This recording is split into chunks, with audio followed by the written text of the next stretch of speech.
tale about the raven. In the beginning, the world was in total darkness.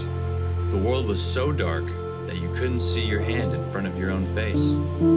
The raven, who had existed since the beginning of time and whose feathers were white as the first fallen snow, was tired of groping and bumping into things in the dark. Eventually, the raven came upon a house of a powerful chief who lived with his daughter. Through his slyness, the raven learned that the chief had a good treasure. This was all the lights in the universe.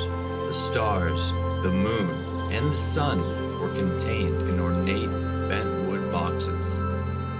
At once, the raven vowed to steal the light. He thought and finally came up with a plan. He waited for the chief's daughter to come to the great river to gather water.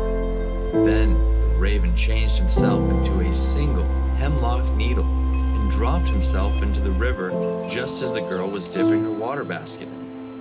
As she drank from the basket, she swallowed the needle, and it slipped and slithered down into her warm belly, where the raven turned himself again, this time into a tiny human.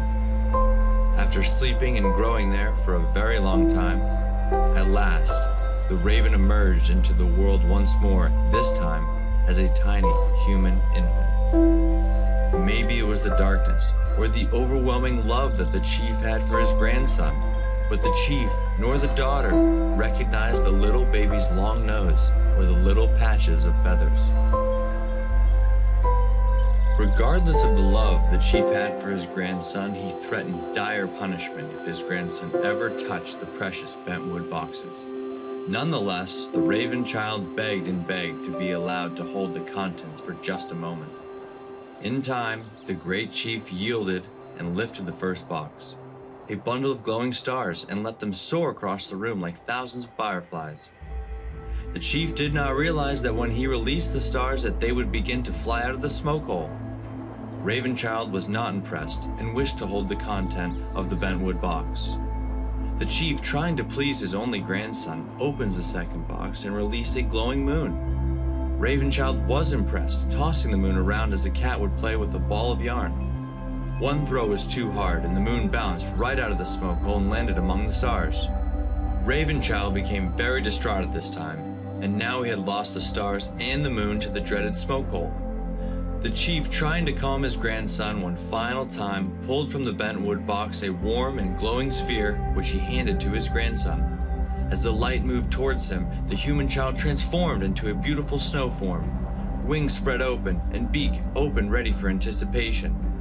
As the ball approached him, the raven captured the ball with his beak. Moving his powerful wings, he burst through the house and expanded into the darkness with his stolen treasures. Maybe it was the smoke from the smoke hole or the fiery sun in the raven's beak, but the raven's beautiful white feathers were turned coal black. Raven flew from miles and miles to release the sun for all of mankind, and that is how light, stars, and the moon came into the universe.